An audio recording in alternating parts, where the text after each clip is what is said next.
Yesu asifiwe. Amen. Ubarikiwe kwa ibada zote zilizopita na mafundisho toka asubuhi mpaka sasa. Najua tumejifunza mengi sana mno. Kwa hiyo nilikuwa natafakari kwamba hii Biblia toka tuanze wokovu ni kama tushaisoma yote, maneno mengi tunayajua. Lakini kila neno linapokuja, haijalishi umelisoma mara ngapi, ichukulie kama ni neno jipya ambalo umesikia kwa siku ya kwanza. Bwana Yesu asifiwe. Unachoamini haya maneno yanaweza yasiwe mageni sana, kwa sababu kila panapoitwa leo tumekuwa watu wa kuingia na kutoka na kujifunza. Lakini nilitamani unisikilize na uruhusu Mungu aweze kuongea na wewe kwa majira ya sasa hivi. Haleluya. Somo letu litakuwa linaitwa tabia.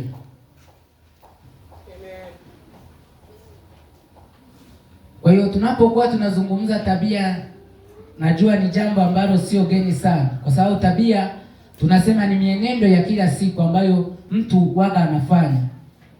Hiyo ndo tabia. Lakini tukija kwa habari ya kiroho zaidi, tunaweza kusema ni hali ya ndani ya mtu inayojionyesha kupitia mawazo, lakini maneno, maamuzi pamoja na matendo ambayo anayatenda. Kwa hiyo tunapokuwa katika ulimwengu wa kawaida, kila panapoitwa leo tunafanya matendo, tunawaza, lakini tunanena. Kiujumla tunaweza tukasema ni tabia. Lakini tabia zinakuwa zinatofautiana kutoka mtu mmoja hata kwenda kwa mtu mwingine. Na ndio maana unaweza ukasikia wanasema kuna tabia nzuri, lakini kuna tabia mbaya. Sasa nataka tujifunze kwa habari ya tabia. Lakini katika neno langu sitojikita sana kukuelezea tabia mbaya kuhusu ulevi au nini. Lakini natamani unisikilize, kuna jambo la muhimu ambalo nataka tusemezane kwa majira haya kuhusu tabia. Bwana Yesu asifiwe. Ukweli ni kwamba katika ulimwengu wa kawaida au tunapokuwa tunaingia kanisani tunaomba kila siku, hatuwezi kuwa zaidi ya tabia zetu. Ina maana Mungu atatuinua au anaweza akatuweka mahali fulani kulingana na tabia ambayo tunakuwa tunayo kwa kila panapoitwa leo. Bwana Yesu asifiwe sana. Kwa hiyo tabia zetu ndizo zitakazotupa mafanikio ambayo Mungu anaweza akatupa. Haleluya. Ina maana Mungu akitazama kiwango chako ambacho unacho au tabia ambayo unakuwa unaitengeneza kila siku, ndivyo anavyoweza kukuweka katika mahali fulani. Ina maana Mungu anatupa vitu kulingana na ukuaji wetu au na viroho vyetu ambavyo namna vilivyo. Bwana Yesu asifiwe. Kwa nimesema huwezi kuwa zaidi ya tabia yako. Mungu hawezi akakupa kitu ambacho ni zaidi ya mienendo yako ambayo unakuwa unaifanya kila siku. Bwana Yesu asifiwe sana. Kwa hiyo unapokuwa unamwendea Mungu ya kwamba ninahitaji kuwa mchungaji, ninahitaji kuwa mhubiri, ninahitaji kuwa mtu fulani, lakini kabla hujaomba hivyo vitu unatakiwa ujue ya kwamba ninahitaji kuwa na tabia ambayo itakuwa inanifanania na ule uchungaji, ile tabia ambayo itakuwa inanifanania na kuwa mhubiri wa kimataifa, ile tabia ambayo itakuwa inafanania na kile ambacho nakuwa namuomba Mungu. Bwana Yesu asifiwe sana. Kwa sababu Mungu anatupa vitu kulingana na matendo au na namna tunavyoishi. Bwana Yesu asifiwe sana. Moja nisomee katika kitabu cha Luka mstari wa 16 kuanzia mstari wa 10 na kuendelea. Luka mstari wa 16. Amen. Kuanzia mstari wa 5 wa 10, Biblia inasema hivi: aliye mwaminifu katika lililo dogo sana huwa mwaminifu katika lililo kubwa pia, na asiyeaminika katika lililo dogo huwa haaminiki pia katika lililo kubwa. Basi kama ninyi hamkuwa waaminifu katika mali ya duniani, ni nani atakayewapa amana mali ya kweli? Na kama hamkuwa waaminifu katika mali ya mtu mwingine, ni nani atakayewapa iliyo yenu wenyewe? Hakuna mtumishi awezaye kutumikia mabwana wawili, kwa maana ama atamchukia huyu na kumpenda huyu, ama atashikamana na huyu na kumdharau huyu. Hamwezi kumtumikia Mungu na mali. Amen. Mwingine anisomee Mathayo 7 kuanzia mstari wa 24. Mathayo 7 na ule mstari wa 24, Biblia inasema hivyo: basi kila asikiaye hayo maneno yangu na kuyafanya atafananishwa na mtu mwenye akili aliyejenga nyumba yake juu ya mwamba. Mvua ikanyesha, mafuriko yakaja, pepo zikavuma, zikaipiga nyumba ile isianguke, kwa maana misingi yake imewekwa juu ya mwamba. Na kila asikiaye hayo maneno yangu asiyafanye atafananishwa na mtu mpumbavu aliyejenga nyumba yake juu ya mchanga. Mvua ikanyesha, mafuriko yakaja, pepo zikavuma, zikaipiga nyumba ile, ikaanguka, nalo anguko lake likawa kubwa. Ikawa Yesu alipoyamaliza maneno hayo, makutano walishangaa mno kwa mafundisho yake, kwa maana alikuwa akiwafundisha kama mtu mwenye mamlaka, wala si kama waandishi wao. Amen. Tumesoma katika vitabu viwili, kimoja ni Luka na kingine ni Mathayo, na hivyo ndivyo vitabu ambavyo natamani tutembee navyo. Bwana Yesu asifiwe sana. Amesema mtu yule ambaye ataweza kuwa mwaminifu katika lile lililo dogo, basi anasema huyu mtu anaweza akawa mwaminifu hata katika lile kubwa. Lakini mtu asipokuwa mwaminifu hata katika lile dogo, hawezi akawa mwaminifu hata akiwekwa katika mambo makubwa. Nini ambacho nataka kuzungumza? Tunapambana sana, tunaomba vitu vizuri, ndio, na Biblia inasema imani ni kuwa na hakika ya mambo yatarajiwayo, ni bayana ya mambo yasiyoonekana. Ina maana tunapokuwa tunamwendea Mungu, tunamuomba ndio vitu vikubwa ambavyo tunaamini tunatakiwa kupokea. Kwa sababu nini? Tumeamini na tutaweza kuvipokea kwa Mungu. Lakini nataka leo ukaelewe hili neno ya kwamba kadiri unavyoishi ndivyo Mungu atakavyokubariki, ya kwa sababu mtu ambaye ataweza kuwa katika mwaminifu kwa jambo ambalo ni dogo, basi Mungu ataweza kumweka katika jambo lililokubwa. Bwana Yesu asifiwe. Kwa maisha ambayo tunayaishi, tabia ambazo tunakuwa tunatengeneza kila siku, ndizo zikupe tafasiri nyepesi ambayo unaweza ukapokea kwa kitu ambacho unakihitaji kwa Mungu wako. Bwana Yesu asifiwe sana. Kwa kabla tujamwendea Mungu, au Mungu sisi anatujua zaidi ya tunavyojijua. Mungu anataka kututengeneza tufananie na kile ambacho anataka kutupa. Mungu amcha asubuhi anakubariki uwe mtu fulani, lakini anataka kukupitisha katika mchakato fulani, au anataka uwe na tabia zile zitakazo kufanania na kile ambacho unakuwa unaomba. Bwana Yesu asifiwe sana. Na ndio maana tulipokuja katika kitabu kile cha Mathayo, ya kwamba mtu yule ambaye atakuwa amesikia maneno yangu na kuyatendea kazi, mtu yule ambaye atakuwa amesikia maneno yangu na kutengeneza tabia ndani yake, basi atafananishwa na mtu yule ambaye alijenga nyumba yake katika mwamba. Anaendelea kusema ya kwamba sasa ghadhabu zikaja, anasema vitu vikaja, zoruba zikapiga, mvua zikanyesha, maporomoko yakaja, lakini ile nyumba haikuweza kuanguka.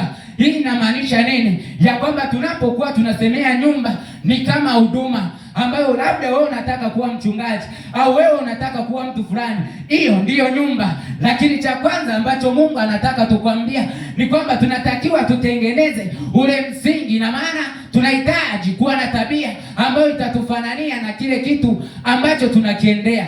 Ina maana kama utakuwa umejengwa katika neno la Mungu, au kama utakuwa unatengeneza tabia ambazo zitafanania, ina maana hata ukiwa mhubiri wa kimataifa akaja watu wakasema vibaya, wakasema huyu mtu hafai, lakini as long as utakuwa umejengwa katika ile tabia tayari ambayo inafanania ile huduma ambayo unayo, kila jambo litakuja lakini halitaweza kukuangusha. Ni kwa nini? Kuna tayari tabia ambayo tayari imeshajenga, ina maana utakuwa na msingi mzuri. Lakini anaendelea kusema, lakini mtu yule ambaye atasikia maneno na asiweze kuyatendea kazi, mtu yule ambaye anaingia kanisani, anaingia anatoka, lakini atamani kutengeneza tabia ambazo Mungu anazihitaji, Biblia inaniambia ya kwamba anafananishwa na ile nyumba ambayo iliweza kujengwa katika mchanga, halafu dhoruba zikaja, mvua zilivyonyesha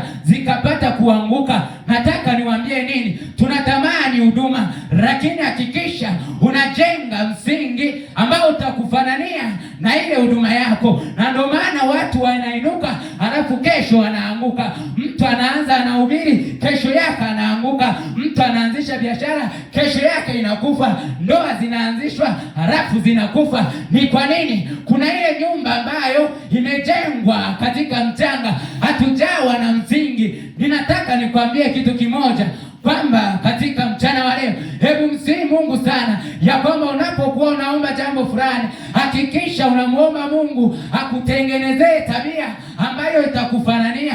Wengi tunatamani kuwa na matokeo mazuri, tunatamani kuwa na mali, tunatamani kuwa na utajiri, lakini nakukumbusha neno, Biblia inaniambia hivi, ni heri maskini. Biblia inasema hivi, ni heri simba au kitu kikubwa kinaweza kikapenya katika tundu la sindano, lakini kuliko tajiri kuingia katika ufalme wa Mungu. Sasa hii haimaanishi ya kwamba hatuhitaji kuwa matajiri. Tunahitaji kuwa matajiri kwa sababu Mungu wetu naye ni tajiri, lakini anachotaka kutuambia, tunahitaji kutengeneza tabia ambazo zitafanania na ule utajiri. Bwana Yesu asifiwe sana. Nataka ukawe na tafakari ya kuhusu tabia. Tunapokuwa tunazungumzia tabia, ni maisha ya ndani ambayo unatakiwa uwe nayo, ya kwamba mimi nimeshakuwa niko katika viwango fulani. Ukisoma katika kila watumishi ambao waliweza kuinuliwa katika Biblia, utagundua wa kuamka asubuhi wanawekwa katika viwango fulani, lakini walitengenezwa kwanza tabia ambazo zitawafananisha vile vyeo ambavyo walitakiwa kuwa pale. Bwana Yesu asifiwe sana. Muone mtu yule ambaye alikuwa nyikani yeye akichunga ng'ombe, kumbe bado kabla Mungu hajamuweka katika vile viwango ambavyo alikuwa anahitaji, alitaka amtengenezee tabia ambayo itaweza kumfanania. Bwana Yesu asifiwe sana. Kwa wapendwa, kuna kitu cha muhimu ambacho tunatakiwa kujua, ya kwamba kila panapoitwa leo, hakikisha unatengeneza tabia ambayo itafanania na kile kitu ambacho unakiendea. Bwana Yesu asifiwe sana. Kwa sababu ukimwomba Mungu, naomba hili jambo, ndiyo linaweza likawepo, lakini hakikisha ya kwamba usipokuwa na msingi au usikuwa na tabia ile tayari ambayo inafanania na kile kitu, hicho kitu hakiwezi kudumu. Kila mtu ana huduma. Ina maana kila mtu, nyumba ambayo inazungumzwa hapa, nimewambia ni kama huduma, ni kama karama, ni kama kazi. Chochote ulichonacho ambacho unakifanya kwenye maisha yako inafananishwa na nyumba ambayo inajengwa. Ina maana kwa mtu ambaye ameijenga katika mwamba na mchanga, haimaanishi majaribu hayatakuja. Kwa hiyo majaribu yapo na yanakuja kwa vyovyote vile, lakini kitakacho nitofautisha mimi na wewe ni ile misingi ambayo tuliiweka, ambayo Biblia inasema ni kama nini? Ni kama mwamba. Sasa unatakiwa wewe unajiuliza, unapokuwa unamuomba jambo lako kila siku ambao unakuja kanisani unaomba, je, tayari ushatengeneza tabia ambayo inafanania na kitu fulani? Kama unaomba kuwa mwimbaji mkubwa, je, ushaondoa ile hali ya kiburi? Yani una uhakika kwamba hata Mungu akikuinua akakuweka katika dunia nzima ukawa mwimbaji mkubwa, je, hiyo tabia tayari ishajengeka, tabia ya unyenyekevu? Bwana Yesu asifiwe sana. Kwa jambo la muhimu ambalo unatakiwa utafakari sana, Mungu anatupenda sana. Anasema sikio lake si zito wala lisipate kusikia, wala mkono wake si mfupi nao ukatupungukia. Lakini kabla hajatenda, anatutazama ya kwamba huyu mtu ana tabia gani. Je, anafanania na kile ambacho ananiomba? Bwana Yesu asifiwe sana. Kwa hiyo katika maisha tunayoyaishi, hatuwezi kuwa zaidi ya tunavyoishi. Hatuwezi kupanda zaidi ya tabia ambazo tuna manifesti kila siku katika maisha ya kawaida. Bwana Yesu asifiwe sana. Kwa muombe Mungu sana akupe ile tabia ya kufanania na kile kitu ambacho unakihitaji. Bwana Yesu asifiwe sana. Kwa tunaomba mambo mengi, lakini cha muhimu tunatakiwa kwanza tutengeneze, yani kila mtu katika level aliyopo Mungu amemweka pale kwa sababu ya viwango ambavyo anatakiwa kufanya. Ina maana ukienda katika viwango fulani ambavyo ghafla tu upo pale, hauwezi ukafanya chochote. Kwa nini? Mungu anatupandisha au tunafanya vitu kulingana na tabia au na uwezo ambao upo ndani yetu. Bwana Yesu asifiwe sana. Kwa hiyo katika mazingira ya kawaida, chochote kile ambacho nakiona kinahitaji tabia ambayo wewe unayo, natakiwa kuwa unaifanya kwa hilo jambo. Bwana Yesu asifiwe sana. Kwa hiyo tabia au uwezo wetu ambao tunao unaweza ukatupa vitu fulani. Bwana Yesu asifiwe sana. Naweza nikatolea mfano kidogo hapa. Juzi tulikuwa tunaingia test 1 ile Jumatatu. Sasa kuna mwenzangu waga tunafanya wote biashara, ila yeye anatembezaga kwa baisikeli. Sasa mimi waga natembeza kwa pikipiki. Sasa aliosikia nimeingia test 1 tulikuwa tunawasanga, akasema mimi hizi siku 2-3 sitofanya nini kazi. Akasema sawa, naomba uniazime pikipiki yako nifanye. Baadaye akasema nitakupa shilingi ngapi? Nikasema wala hata usinipe hela, wewe cha kufanya uweke mafuta, uwe makini, alafu fanya. Sasa alipoenda akaweka mafuta, akaenda akajikuta mafuta aliyotumia na mauzo aliyouza ni kama amefanya hasara. Kaniambia sijui nilikuwa naenda wapi, skater imekatika. Kwa hiyo akakuta siku nzima ya kwanza amefanya hasara, siku ya pili akafanya hasara. Akasema bora hata niendelee kutembeza na baisikeli yangu, maana naona vitu vya pikipiki havi.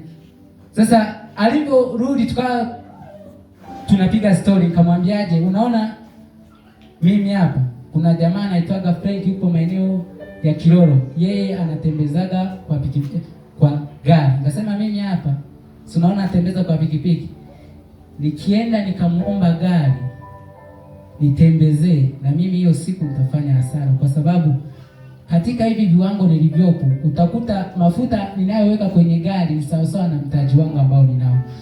Kwa aliona kama vile lakini nitaka kumwambia, nikasema unatakiwa kufanya vitu kulingana na uwezo ambao ufanye nini upo. Kwa watu wengi tunatamani kuwa katika position fulani, lakini ukweli ni kwamba hizo position tukiwekewa hatuwezi kuzienda kwa vyovyote vile. Kwa hiyo ndivyo ilivyo katika huduma. Yamkini kila mmoja kuna namna anawaza juu ya mambo fulani. Kuna namna unawaza juu ya kumtumikia Mungu. Kuna namna unawaza juu ya kuinuliwa. Kuna namna unawaza juu ya kupewa kitu fulani. Lakini hivyo vitu kumbe bado hatujawa na uwezo wa kuviendo.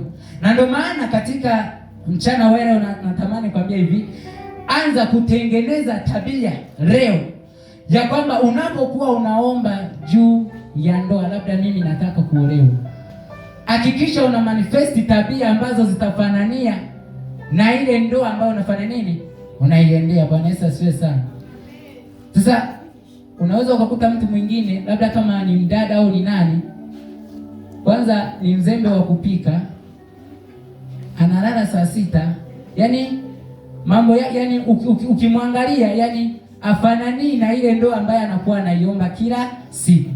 Kwa hiyo kabla hujaomba kitu chochote, hakikisha unatengeneza tabia ile ambayo itafanania na kile ambacho unafanya nini unakiomba. Kwa hiyo tukianza kutengeneza tabia, yawezekana pengine tusipambane sana kuomba, lakini inaweza ikatutengeneza tabia.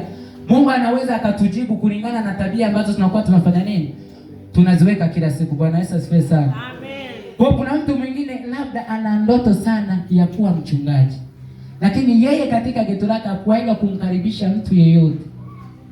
Mimi nikiendaga kwa mchungaji sijui chai kwaga inapikwa saa ngapi, unakuta unakunywa unafanya nini. Sasa hizo ndio tabia ambazo unatakiwa kujenga.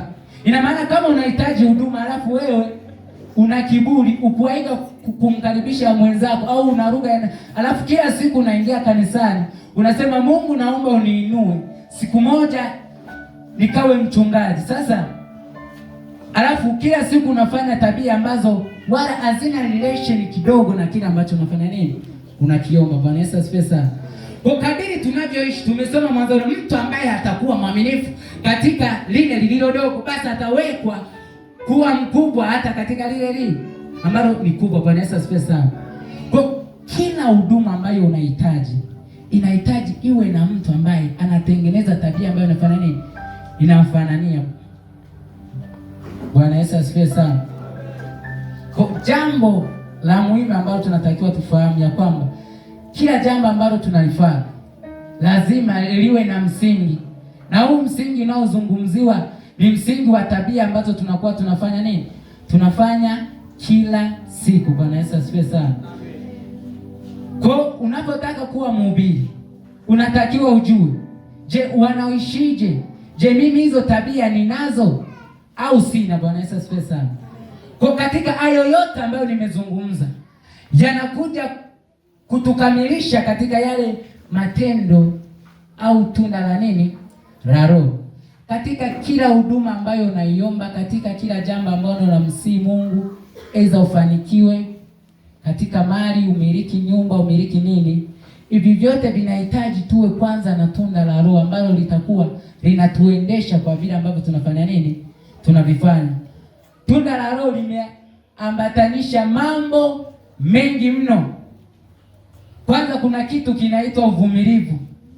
Ina maana kama utakuwa na uvumilivu, kila huduma ambayo utakuwa nayo hautaweza kuanguka. Kwa nini? Tayari ushajenga msingi, au kuna tabia tayari ambayo unayo, tabia ya nini, ya uvumilivu. Kwa kuna tabia nyingine ya utii. Kwa kama unaomba juu ya jambo lolote, kama ni jinsia yake, ukiwa ishakuwa na utii, unajua hiyo tayari inakuwa ishakutengeneza. Hata ukiwa kwenye ndoa tayari una utii ndani yako, kwa hiyo wewe hautakuwa unasumbuka. Bwana Yesu asifiwe sana. Amen. Tunapokuwa tunazungumza, ameelezea tena kuhusu upendo. Ina maana hata kama na sisi jinsia ya kiume, Biblia inasema hivi, ewe mwanaume mpende nani, mke wako. Sasa ili jambo tunaweza tukawa tunaichukulia kawaida, lakini kupenda kwa jinsia ya kiume ni gumu mno. Kwa hiyo yaani unaweza ukaliona ni jambo la kwa jinsia ya kike anaweza akapenda vyovyote vile, lakini tukiwa na tunda lile la upendo, tayari kila jambo ambalo tutakuwa tunaliomba tutaweza kufanikiwa. Tayari tutakuwa tumeshatengeneza msingi ambao utatufanania na kila ambacho tunafanya nini, tunakiomba. Bwana Yesu asifiwe sana. Unahitaji kuwa na mali au unahitaji kuwa na vitu fulani, lakini kuna kitu kinaitwa uaminifu.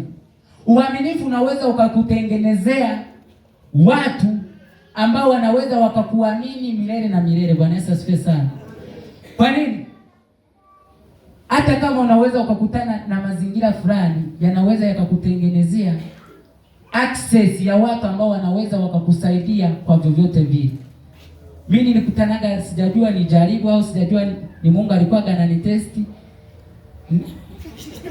Niliendaga siku moja kwa mjini, kuna vitu nilikuwa nataka nikanunue. Sasa lile duka tushazoeana sana, waga ninafika pale wananipa vitu kama vya laki mbili vya laki ngapi, napakia ninaenda hivyo hivyo. Sasa siku moja bomu hii vitu ambavyo limetoka ile ambayo limeisha, nilikuwa na laki nne na hisi ilikuwa laki nne na 34,500. Nilikuwa nimeandika vitu vyangu vya kwenda kununua. Nikafika pale, nilikuwa nimevaa kabegi kangu waga naenda nako chuoni. Sasa era mimi waga ninaweka mfukoni, sio tabia yangu ya kuweka kwenye kale kama mfuko. Nikafika pale, nikawaandikia oda, wakaandika, akatafuta mtu, wakafunga mzigo, wakamaliza. Sasa kipindi wanafunga, nikachukua ile hela nikaanza kuhesabu, ikakamilika kwamba nahitaji kwenda kufanya nini, kulipa. Nikaiweka pale mezani. Sasa katika kufunga ile hela nikaichukua tena, nikaiweka kwenye begi, sio mfukoni tena. Sasa washamaliza kufunga, wanauliza, ushalipa hela? Nikasema tayari nishakupa. Kumbe nimechukua ile hela nikairudisha tena kwenye begi. Nikatoka nyumbani nikapakia mzigo wangu, nikazunguka. Asubuhi yake natakiwa kwenda chuo. Ninatafuta madaftari kuweka kwenye ile begi, nakutana na hela 4,34,500. Ndo kumbukumbu inakuja kwamba hela sikulipa na wao washasahau na kila kitu wala wakumbuki. Kwa hiyo ile hela hata nikienda nayo tayari ni ya nini? Ni ya kwangu. Lakini kuna kitu nataka nikukumbushe. Tunapokuwa tunasemea swala la uaminifu, sio tu kwa ajili ya kwenda mbinguni. Usiwe mwaminifu kwa sababu unaogopa jehanamu, ya kwamba hiki kitu nikifanya kinaweza kisiniletee matokeo. Lakini ni tabia mojawapo ambayo inaweza ikakufanania ukawa na watu ambao wanaweza wakakuamini, au ukatengeneza tabia fulani. Hata kama ukiwa ni mtu mkubwa, Mungu ana uwezo wa kukuweka katika vitu vikubwa zaidi. Kwa sababu gani? Umekuwa mwaminifu katika jambo dogo ambalo unaweza ukawa unaliona. Bwana Yesu asifiwe sana. Kwa kipindi kilikuwa kinaanza saa 2, lakini nakumbuka hiki kipindi sikuingia venue. Nikaenda mjini, nikamwambia samahani. Kumbe siku ile hela nilihamishia sehemu nyingine. Walishangaa sana. Akasema, kweli? Nikasema kweli. Basi nikawalipa ile hela, nikarudi, nikawa na amani. Kwa hiyo sasa hivi hata nisipoenda mjini naweza nikatuma hapa SMS kwamba naomba unifungie mzigo wa kingapi, uchukue bodaboda niletee, alafu tutakutana hata wiki ijayo. Wala hata ulizi. Lakini mwanzoni haikuwa vile, mpaka nifike pale na hela ninunue. Nini ambacho nataka kukwambia? Tutengeneze tabia ambayo itatupa access hata kwa watu ambao wanakuwa wanatuzunguka. Bwana Yesu asifiwe sana. Kwa hiyo hatui waaminifu au hatui na upendo au hatui na utii kwa ajili ya kwenda mbinguni, lakini ni maisha ambayo yataweza kutufanania na kile jambo ambalo tunakuwa tunafanya tunaliendea. Bwana Yesu asifiwe sana. Kwa nini ambacho nataka nikwambie, katika maombi yako makubwa ambao unakuwa unamuomba Mungu sana, tunavyo vitu vingi ambavyo tunamuomba Mungu mno. Yawezekana kuna dreams nyingi ambazo unazo kichwani, yamkini unatakiwa kufika sehemu fulani, au kuna vitu vingi ulikuwa unaviwaza ndani ya kichwa chako. Kila unapoamka kuna namna ulikuwa unamwambia Mungu ya kwamba mimi siku moja natamani nikamiliki gari la namna hii. Kila panapoitwa leo natakiwa unamwambia Mungu siku moja nataka nikawe mhubiri wa kimataifa zaidi. Kwa kuna vitu vingi tulikuwa tunamuomba Mungu sana, na tunatia bidii, pengine tunafunga sana zaidi ya siku 3. Lakini nataka nikupe neno la tofauti leo. Anza kumwambia Mungu, naomba tabia ambayo itanifanania na kile ambacho nakiendea. Bwana Yesu asifiwe sana. Kwa Mungu atakuona ni mtu wa akili sana na mtu mwenye maarifa, kwa sababu wengi tunaviendea vitu. Ni kwa nini? Kuna namna tumekosa maarifa. Biblia inanielekeza ya kwamba watu wangu wanaangamia, ya kwamba si kwa sababu hawahudhurii kanisani, lakini kuna namna tumekosa maarifa. Natamani katika maombi yako unakuwa unamuomba, msihi sana Mungu ya kwamba ninahitaji kuwa na tabia ambayo itanifanania na yale maisha ambayo nayaendea. Kila jambo ambalo unakuwa unamuomba Mungu, hakikisha kwanza unatengeneza tabia ya ndani. Ukienda unaweza ukayarudia ile Wagalatia 5 na hisi kuanzia mstari wa 22. Tumeusoma hata Sunday school. Kwa nenda urudie, kasome, kahakikishe yanakaa ndani.